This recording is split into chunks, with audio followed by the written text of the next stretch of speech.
Hey, this is William Tincup and Ryan Leary. You are listening, hopefully watching, the Use Case Podcast. Today we have Andrew on. We're going to learn all about his company. Ryan, let's check in on you first. How are you doing? How's your day? I am fantastic. I'm excited for this call because I looked up what they do, and Mm-hmm. we'll let Andrew introduce himself. And I'm excited to talk about this because we cover a lot of this in a lot of our news That's stories right. and a lot of this craziness that's happening in the world today. So I'm really excited to see kind of the inner workings, where we're going, and learn a bit. All righty. Andrew, would you do us a favor, the audience a favor, and introduce yourself? Tell us a little bit about yourself. Thank you very much, William. I'm Andrew Budd. I am the founder and CEO of London-based iProve. We are the world's leading provider of biometric identity verification, which sounds like a kind of a slightly boring technical No. thing. When a person is remote, sitting on their couch at home, we make sure they're the right person, a real person, and present there right now. And we do this all over the world, millions of times a day.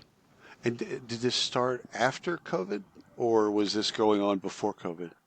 I had the idea for iProve in 2011. Okay. Okay. And this I is found verifying you are you.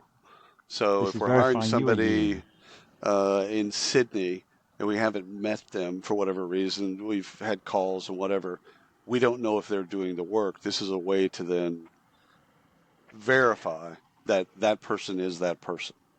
We after particularly after COVID, we live in a new hybrid kind of a world Right. where actually meeting people has kind of gone out of fashion. Oh, that's so 2000. So increasingly more and more in the corporate world is done by video conferencing. And increasingly people never turn up to the office. They're interviewed remotely, they're onboarded remotely, they interact remotely, they resign remotely. And there are not just in the world of people and talent and enterprises, but right across the economy, more and more is being done by people on their couches at home instead of in a formal office space. And that creates, it's in Hmm. some ways it's great, but it also creates a whole raft of new and in some ways quite frightening challenges to be addressed. So I've never thought about this, Andrew, until just now when you said it. They resign remotely, Hmm. which to me seems harmless. Have you come? And we'll probably. I know we're going to get deep into this, Oh, yeah. but have you come across a situation where someone who is not me or not that person actually does the resignation and leaves the job, and the person's left without a job who really still wanted to be at the job? So I can't recount any anecdotes about that. I can well imagine it's happened. Yeah, The 100%. truth is that all the horror stories today are about companies hiring people who right. never were. We'll Yeah. get into that in a second, but there are real concrete stories about people, about non-existent people Yeah. being hired and on the verge of being access to mission critical systems. Well, we did a news story just a couple of weeks ago, Ryan, No, it where was this week. was it this week? This Okay, week, yeah. where it was a person that basically would go out and get a job and then they would subcontract the work to the people that would do the work. He had like six or seven jobs where he was the guy that was the face, but really he had a team of people that would do the work. And And first, one of the yeah, most striking examples that we came across is now about 6, 7 years ago, where a major telecommunications company said, "We have 1,000 super users. These are top level people, cleared and skilled to the maximum level, who have the ability to do absolutely anything to our systems. And we are convinced that at least half of them have given their credentials to their brother-in-law and gone out and gotten who then does this work and gone out and got a second highly paid job doing the same thing. We know it's happening." So this concept of people getting jobs, giving right, their credentials to somebody else who they pay a pittance to do the job, and going right. out and getting a second one, this is a known threat. And trying to these are the cases in which people's credentials aren't stolen, but you've got complicit credential sharing. I think it's one of the dirty little secrets lurking in the world of. Do you see Gen AI and AI making that worse? Like I'm Oh, on yes. TikTok and Instagram. I'm on all the social things, and like I'll see something, and in their bio it'll say AI. It'll actually say that they're an AI, AI model or AI whatever the bit is, and it's like I like that they tell you that. However, it's like this person looks legit real.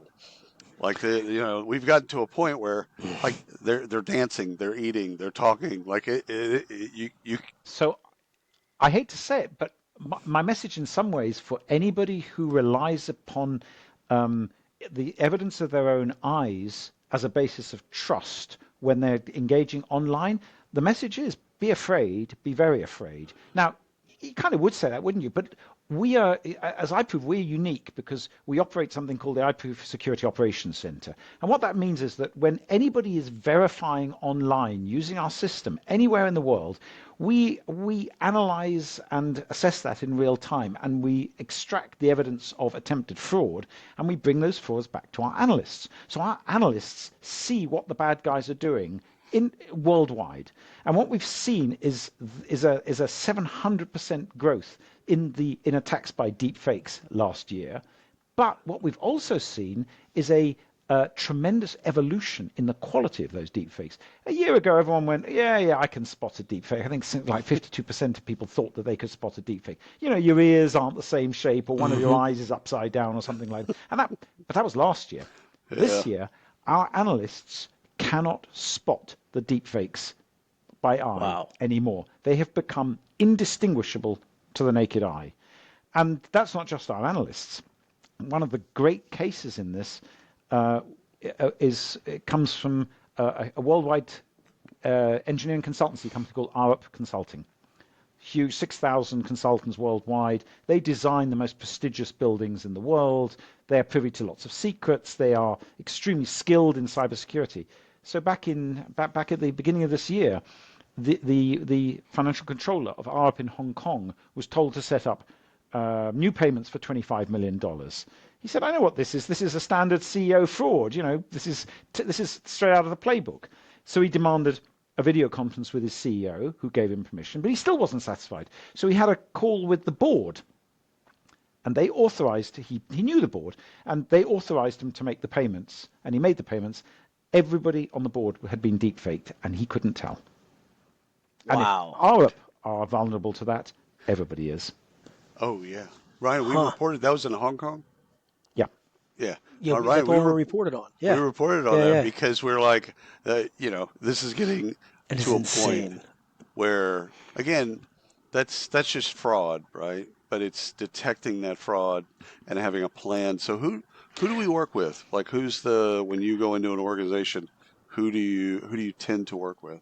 Well, today, so what we do, let me step back for a second Yeah, and yeah, say, our job is to make sure that when a person appears remotely, they're the right person. So we use facial verification, facial matching technology, because people are really not very good at making sure that person A looks like how person A should look. Surprising. I have to ask real quick. Are you Andrew Budd? So, I mean, prove it. it's a fair question. Yeah, it is. and in fact, He's gonna we tear did. off a mask. Yeah. Well, frankly, we did consider doing this podcast using a deepfake Yeah. because you don't know the answer to that, Ryan. That's You right. literally you think you do, but You know what? I'm joking, but I really don't now. And Oh I'm a yeah. little, let it let might not be you. let me show you something which I can show you, which will obviously be visible to those of you, those of your viewers Yeah. who go onto YouTube. Yeah. So if you're listening, there's a link somewhere in here. Go to the YouTube video. We'll Yeah. timestamp it for you so you can kind of see what Andrew's gonna pull up here. But I was So joking when I said that. It's a But it's legit. it's It's legit. yeah, it's legit. It's because so and in a wide variety of application of circumstances, people need to look at the human being behind Right. the name. You know, Right. yeah, when you're onboarding, when you're interviewing someone, when you're onboarding them, when you're setting up their accounts, when you're even when you're recovering their identity, you're always dealing with facts and names and dates of birth and social security numbers and these other Right. great things. But actually, trust doesn't reside in those facts about people. Trust resides in human beings. The people who are honest or who aren't honest that happens between people's ears. Right. Not in a set of sterile facts. So at some point you've got to bind those facts to a real human being, and that's a very dangerous moment. And that's what we solve, and we solve it by solving three problems for those of you online. If you want to be sure that a remote person if you want to verify a remote person, you've got to solve three problems. One is, are they the right person?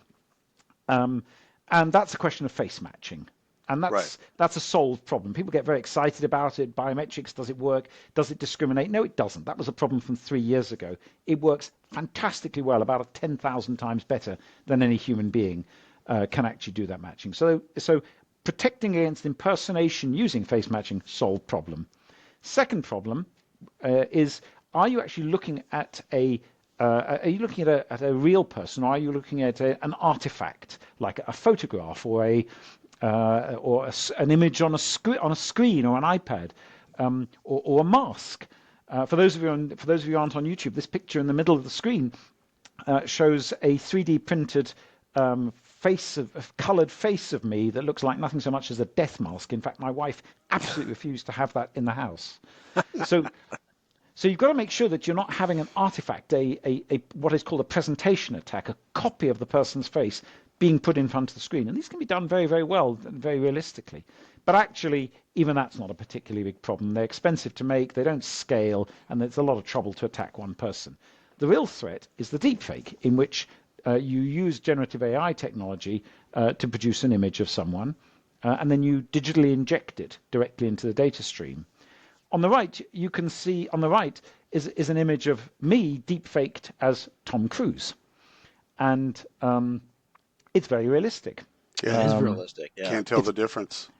Well, you could if you could see my bank balance. Right. Yeah, that's fair. That's fair. But I mean, to the naked eye, to your point, you can't trust your eyes anymore. Correct. Yeah. And that applies if you're doing video conferences. It applies if you're doing if it applies if somebody's being interviewed online, and it applies when they're onboarding and they've uploaded their photo ID, and now they have to make sure that they look like that photo ID. The classic use case was recently came out, was a company called Know Before. Know Before is quite a sophisticated cyberware business.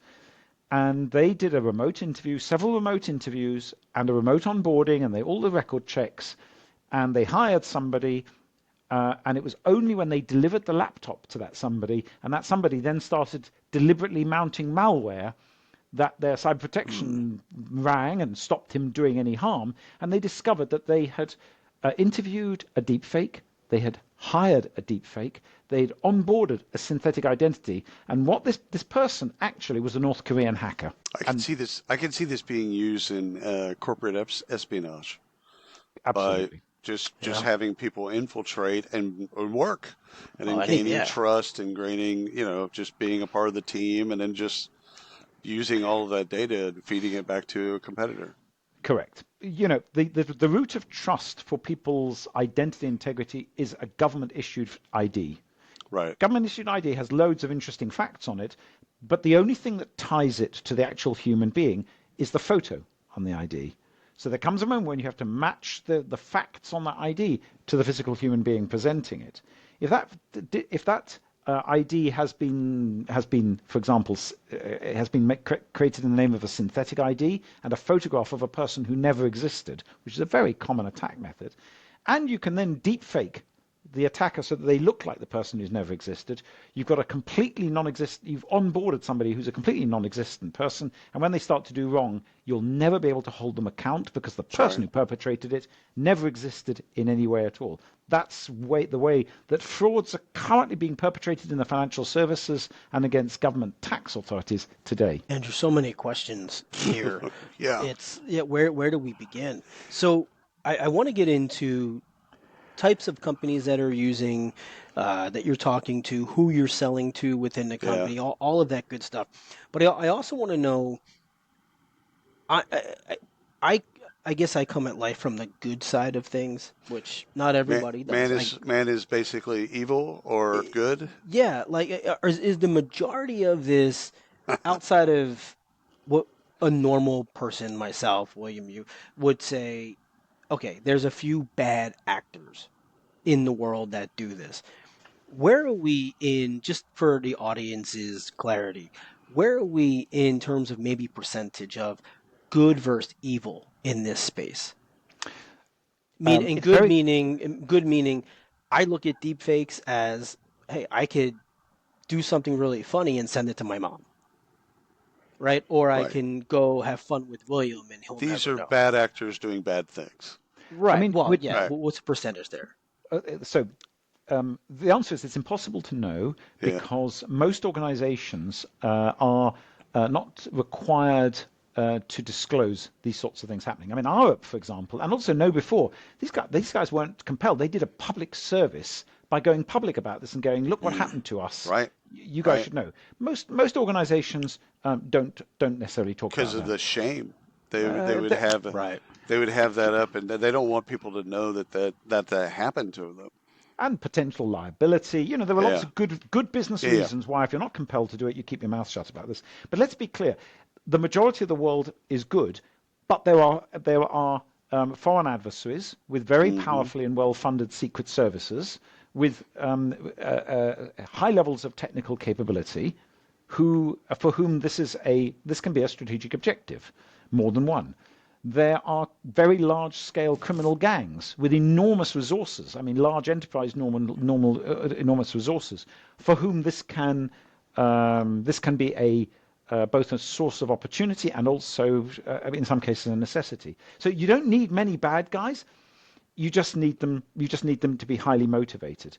Right. But in addition, what's happened is deepfakes used to be serious technology. I mean, you had to be a class A geek in order to Right. be able to Right. build or find and operate this kind of technology.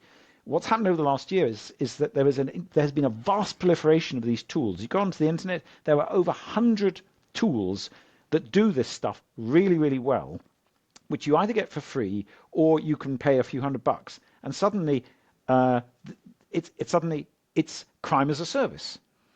And so, therefore, there is a sophisticated ecosystem, in some cases almost like an open source ecosystem, in which loads of bad actors exchange knowledge. We found that there's been a doubling in the number of, sorry, a 50% rise in the number um, of threat groups that kind of Right. chitter chatter amongst themselves. Mm. Average median number of members in those groups over 1,000 people. So there's a whole open source community busily figuring this stuff out, generating tools, and those tools have become not just incredibly good, but incredibly easy and cheap. So now anybody can do this stuff. You It's don't need it's many bad people to cause mayhem. They just need it's to be motivated. it's interesting because years ago these people would have congregated on the dark web, and now they don't have to congregate. I mean, they still do, but they don't have to. They can just be out in the open because the technology is so accessible. That's exactly right. I mean, one of the ways we know about what they're doing is because iProve, as well as our Security Operations Center, we also have a sophisticated threat intelligence system. So we are actually watching and engaging with what's going on the dark web. So we're aware just of what an interesting and lucrative problem the use of deepfakes to penetrate the identity systems of enterprises actually is. If people, look, it's not hard. If there's the technology if there's means, opportunity, and motive, you've got Yep, a crime. So, that's right. and I think what's happened is that, generally speaking, enterprises haven't yet fully internalized the threat that this Right. creates Right. and the consequent and the consequent damages they can suffer. This Yeah. is it's risk management, some a component of what finance and HR kind of own, but they're they're way behind. I mean, Ryan and I talk to HR leaders every day. They're way, but they don't even know this is a thing. I can just speak for 100 people, line them up. There might be two or three that think it's a thing, but they're way behind what you're talking about.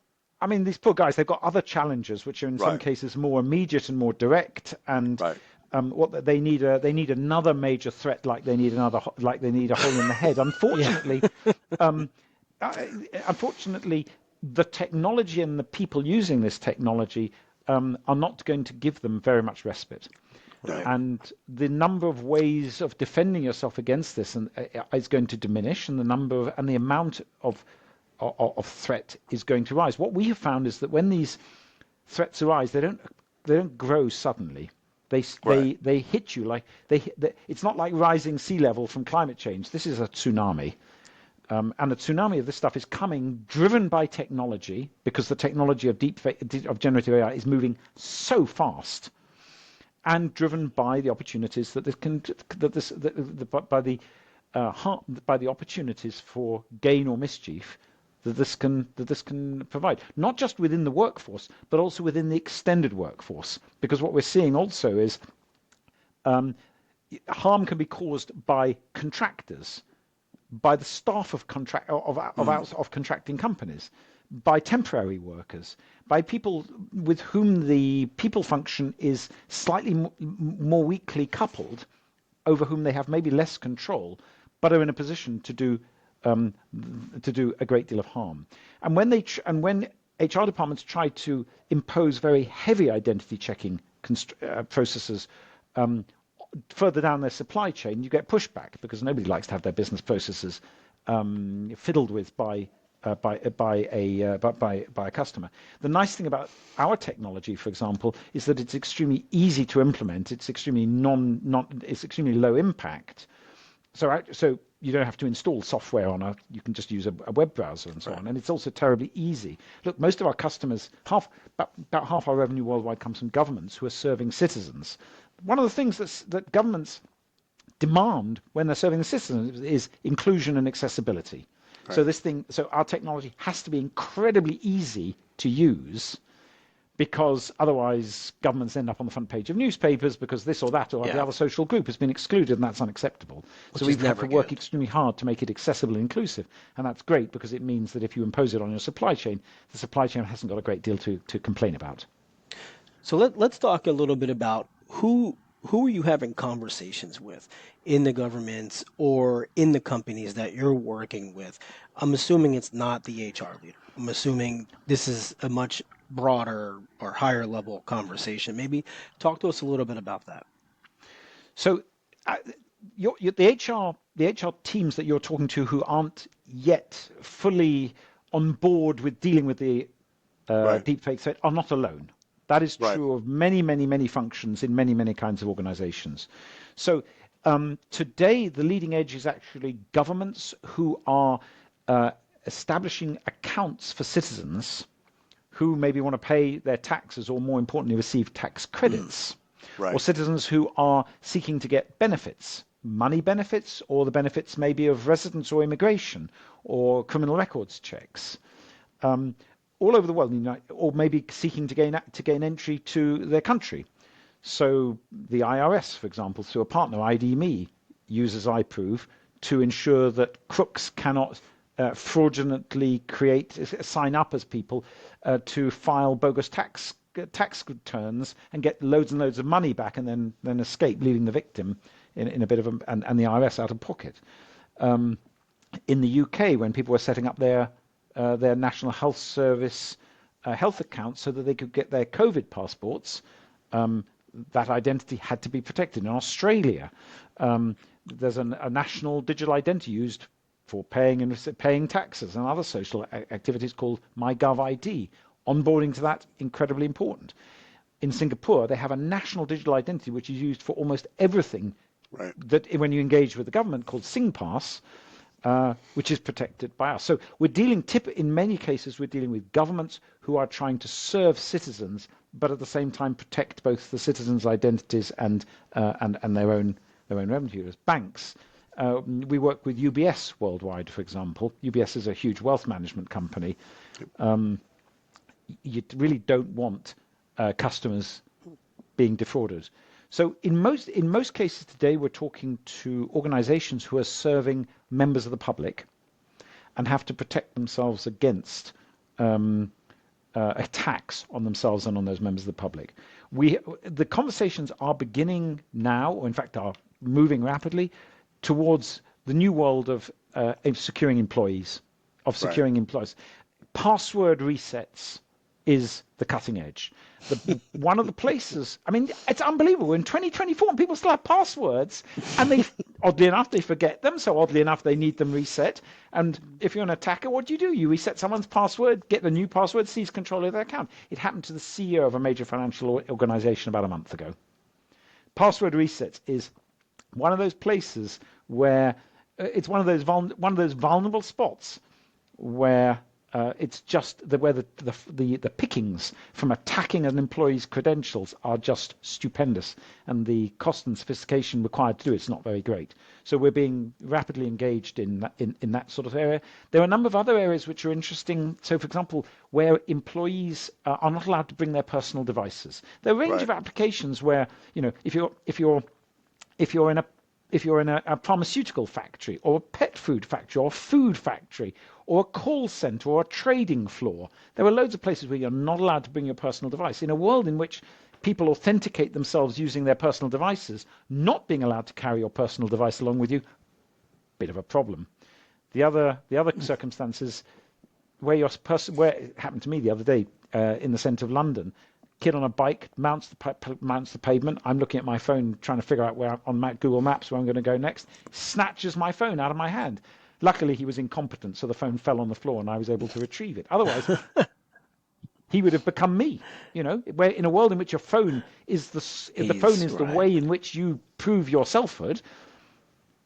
The worst, at the very minimum, I just lost my ability to be who I want to be. Account retrieval, great point of attack, boom. Yeah, These are problems which are decades old and aren't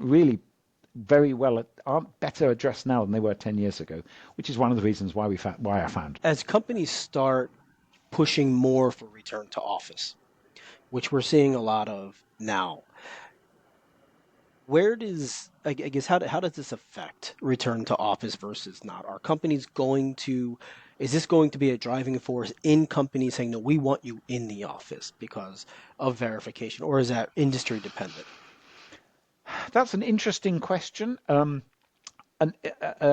number of what I do know is the number of large governments, for example, are arguing that if you want to set up a national digital identity, you've got to come into an office to have it set up. Right. And a number of other governments are saying, we tried that and it doesn't work. It just doesn't work. It's expensive. People refuse to do it. And when they do turn up into the office, the employees many times are not well enough trained to spot the difference between a real person and an imposter. Right. Because so you're still the trust of your eyes. Right. We have a number of applications where our technology is used in a bank branch. What? Why would you do this in a bank branch? The answer is the poor bank employees are not super recognizers. They have not been trained.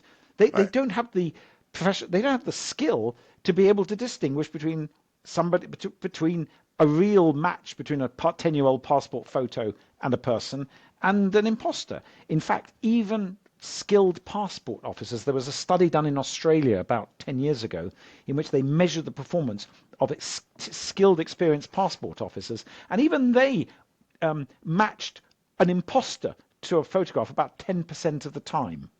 So people are actually rubbish at this. So you can come into the office, but if the person who comes into the office has blag, and is able to say, this photo was taken quite a long time ago, and I've grown my hair, and I've grown a beard, and I had a bicycle accident which slightly damaged my face. What are they going to go? You are an imposter. It takes a lot of moral courage to place that responsibility on a member of staff. If a highly reliable, proven piece of machinery says that, that's a lot easier. So we've actually had our technology mounted in bank branches to support the tellers, to give them a higher reliability solution than they would. In addition, things happen in offices. You can get collusion. Yep. Mm-hmm. So again, let's give the technology to the staff which absolves them of any suspicion of wrongdoing. Right. So take us into how the technology works, facial recognition and the biometrics. Like what not the secret sauce, of course, but just like how does it actually work? Okay, so there are two problems you've got to solve here. First is you've got to do the face match. Right. Does the person look like they're supposed to look like? For decades, that was a really, really, really hard problem, and everyone went, "Oh, biometrics, this is so interesting." We talk about face matching and was there ethnic bias. Deep learning just solved that. That is a non-problem now. Right. It is done. So we don't need to talk about how does the face matching work, because deep learning solved that problem, but like hundreds of thousands of times better than a human being. So matching a person or not matching a person, solved problem. It's not the hard one.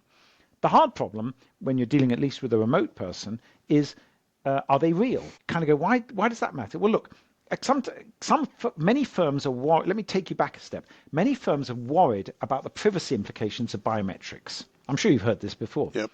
I find this absolutely fascinating because a biometric is nothing other than a heavily encrypted version of a person's face image. Right. So what you're actually saying is, I'm really worried about the privacy implications of storing a very heavily encrypted version of a person's face. Why? Well, a person's face is obviously a secret. No, it's not. People's faces are absolutely all over the internet. They're on Facebook, they're on LinkedIn. Real life. Today, the one thing you can say is that a person's face is not a secret. Right. If I want to know what your face is, I'll stand outside your house and take a photograph of you. That's right. But it's frankly, it's simpler just public domain. Simply just to go to your Instagram. Yeah. So, the concept, I'm not disputing people's right to privacy, not for a second. Right. But the idea that a face is a secret is, to me, strange. The idea that a heavily encrypted version of that face is somehow deeply sensitive, and I'm kind of going, why? Why? If someone steals a heavily encrypted version of the face, what they've got is 256 bytes of garbage. They may as well just go to Instagram. And so people say, so surely then, what happens if someone steals my face? I have news for you. You can't steal someone's face, at least not without a scalpel and a lot of blood. Right. That's a whole different episode. Correct. You can't steal a person's face. Because the face is public, however, you can copy it. And therefore, the key to relying on a face as a root of trust is to make sure that you're not looking at a copy. So that's why I say face matching, yeah, whatever. The real issue is this a copy? So the question is, how can I be sure that a person who is in an untrusted environment, like their living room, on their couch, using an untrusted device, which has untrusted software on an untrusted network, how can I be sure that I'm not and it has to be any device, because you can't say to people, okay, I'm only going to trust people who have the iPhone 15 and above. Sorry, it doesn't work that way.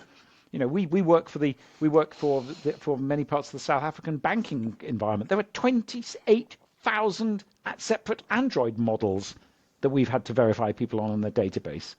So you can't trust the environment, you can't trust the network, and you can't control the device. How can you be sure that you're not looking at a copy? The answer at a deepfake. The answer is, if you just look at the imagery, you can't. Sorry, impossible. It literally is an impossible problem. So what we do is we fiddle with the image. We fiddle with the situation itself. We illuminate the user's face with a rapidly changing sequence of colors on their phone screen. So the screen flashes an unpredictable and ever-changing sequence of colors which illuminates their face. And while that's happening, we send video back to our servers where we study the light reflecting off their face and interacting with the ambient light. If the light's reflecting off their face, and I'll say again, interacting with the ambient light, in the way that real human faces reflect, then we are probably looking at a 3D skin-covered live human face-shaped object. And if the sequence of colors which the attacker can't predict is correct, then we're looking at something at an imagery that was created right there, right now.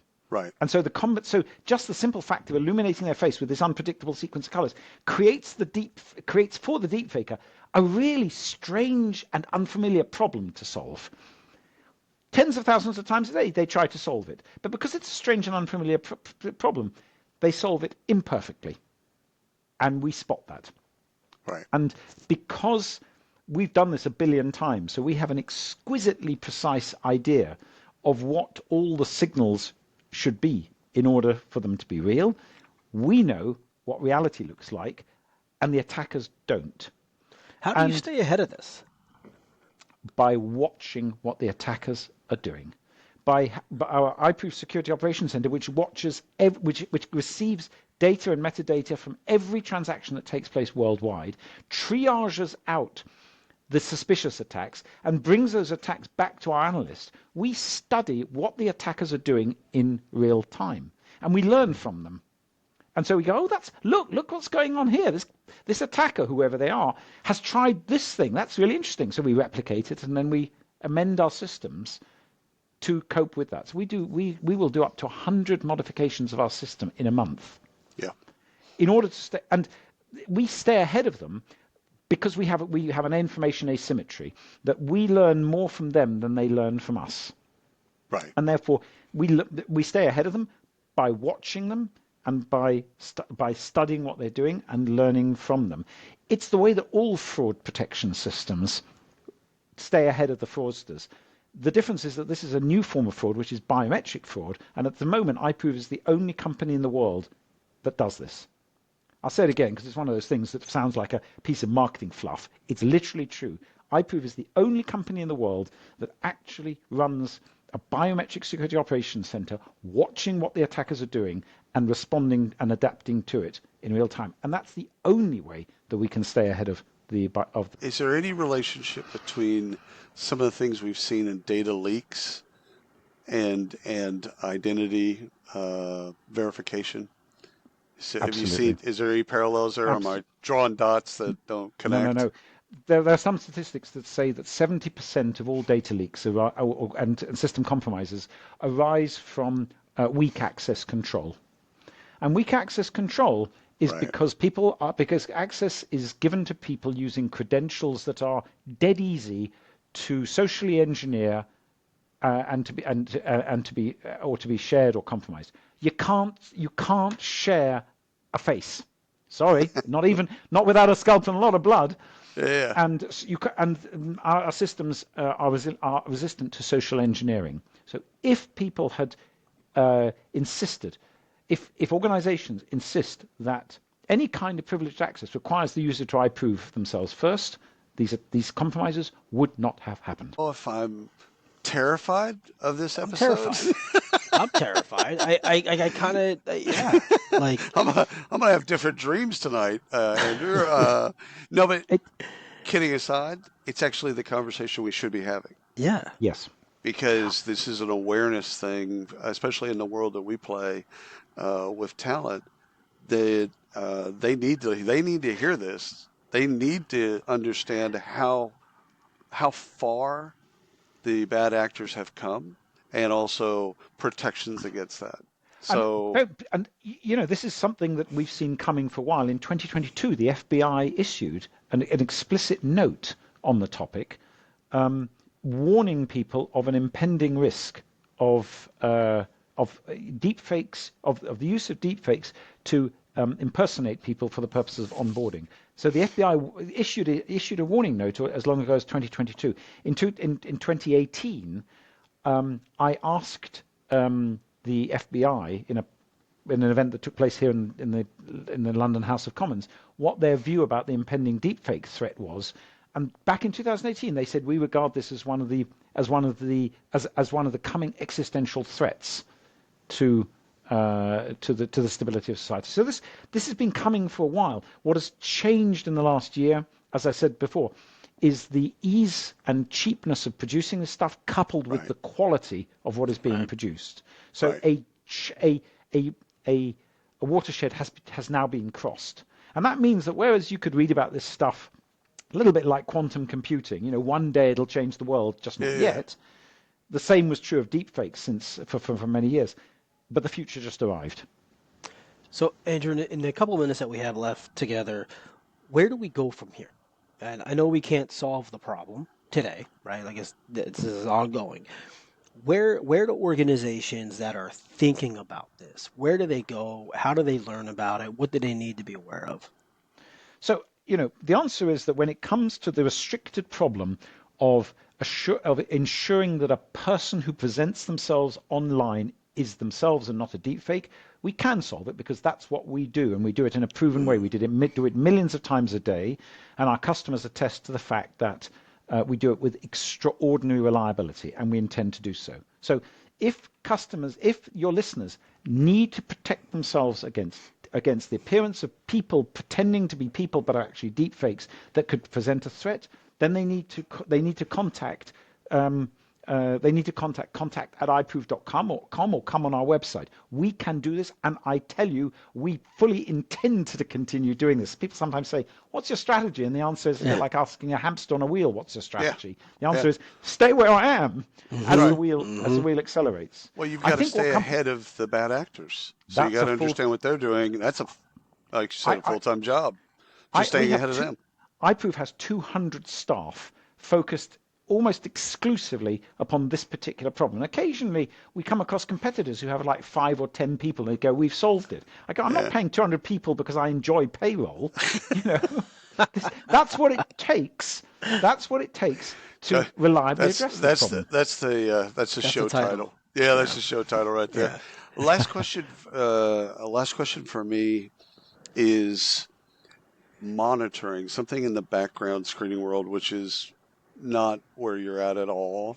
But one of the things we've seen that they do is background checks used to be, you do it pre-screen. So before they got to a certain place in the hiring process, you do a background check, look at criminal, look at all this type of stuff.